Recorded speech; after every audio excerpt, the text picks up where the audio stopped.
আসসালামু আলাইকুম সম্মানিত দর্শকবৃন্দ। আমি এই যে আজকে একটা কাজের উদ্দেশ্যে বের হইলাম, বুয়েটে আসলাম। বুয়েটে এসে একটা সুন্দর পরিবেশ দেখতেছি, পরিবেশটা ক্যাপচার করতেছি।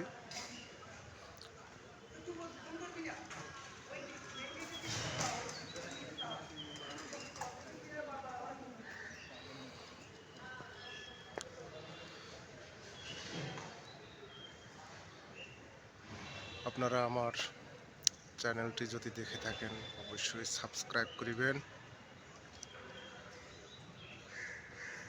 আমরা খুবই সুন্দর অবস্থা, ঠিক আছে।